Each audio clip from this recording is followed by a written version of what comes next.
بھارت میں جلاد جب ایک حافظ قرآن کی گردن اڑانے لگا تو اچانک ایک ایسا کرشمہ ہوا کہ تمام ہندو کانپ گئے۔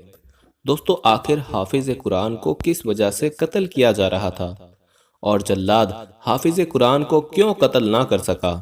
یہ پورا واقعہ جاننے کے لیے ویڈیو کو آخر تک لازمی دیکھیے گا۔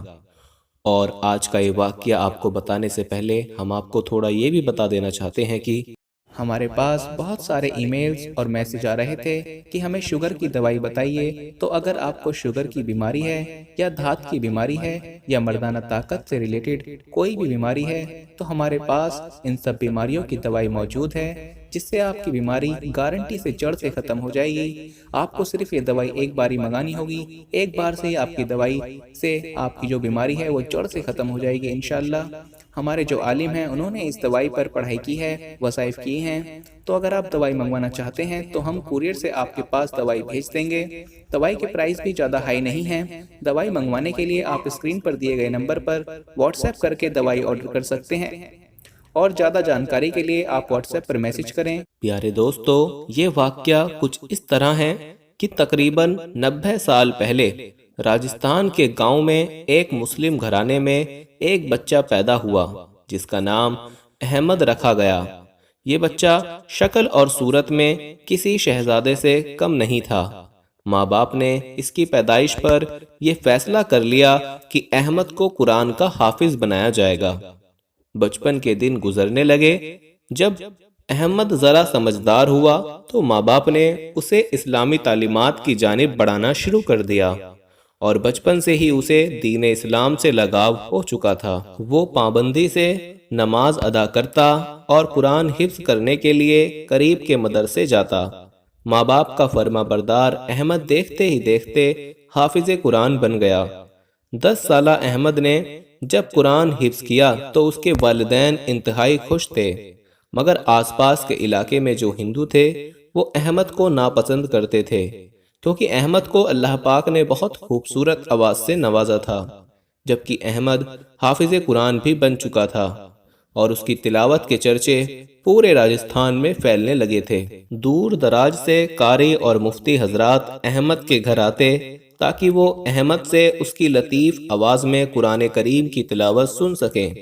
دوستو، یہاں سب سے اہم بات تو یہ تھی کہ چند ہندو گھرانے بھی احمد کی خوبصورت آواز سے متاثر ہوئے اور انہوں نے دین اسلام کا مطالعہ شروع کر دیا۔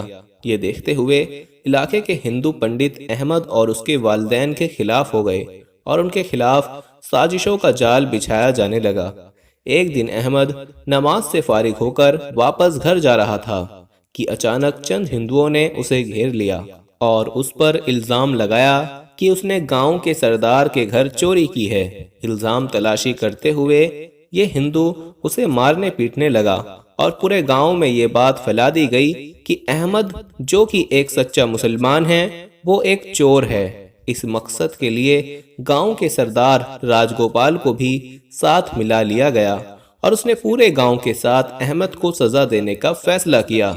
مقررہ دن احمد کو پنڈال میں لایا گیا، جو چیخ چیخ کر کہہ رہا تھا کہ اس نے چوری نہیں کی، مگر ہندو انتہا پسند نفرت کی آگ میں جل رہے تھے، اور وہ یہ بھول چکے تھے کہ ایک معصوم حافظ قرآن پر الزام لگانا کتنا بڑا گناہ ہے جس پر اللہ کا قہر نازل ہو سکتا ہے۔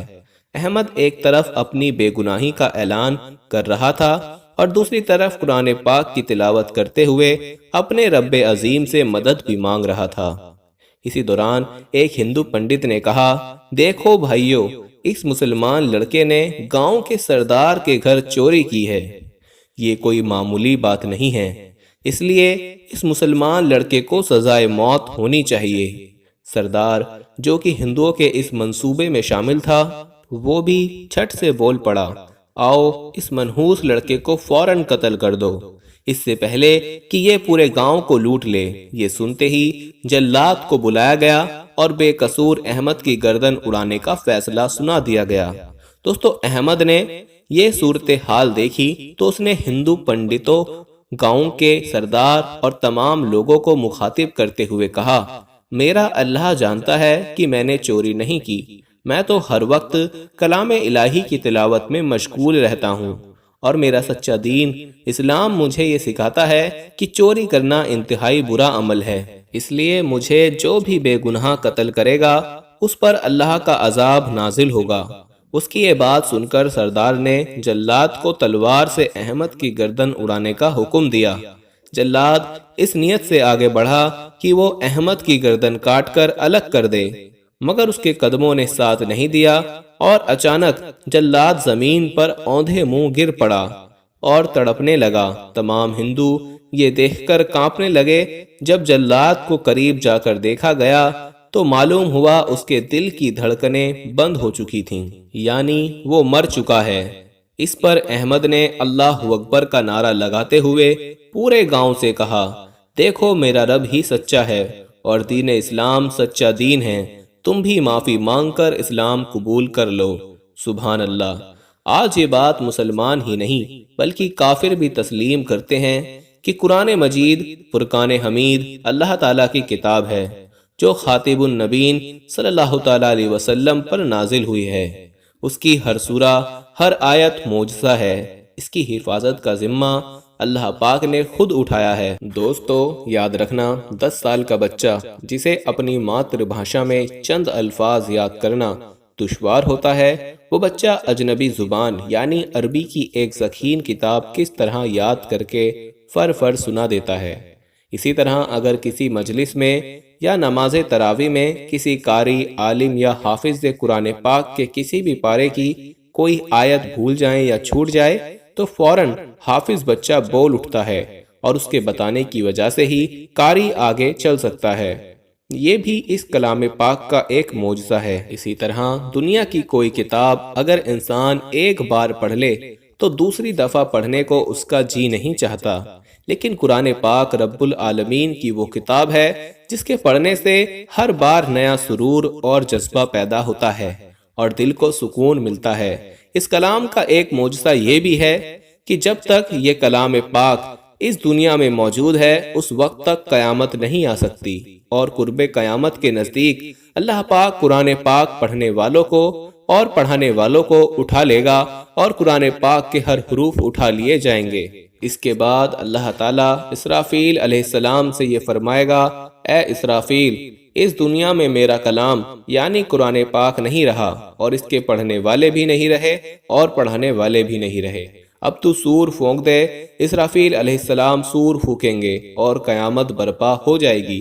جو لوگ اس قرآن پاک سے جڑے، اللہ پاک نے انہیں بستیوں سے اٹھایا اور بلندیوں پر لے گیا، اور جو لوگ اس قرآن پاک سے کٹ گئے، اللہ پاک نے انہیں بلندیوں سے بستیوں میں پھینک دیا۔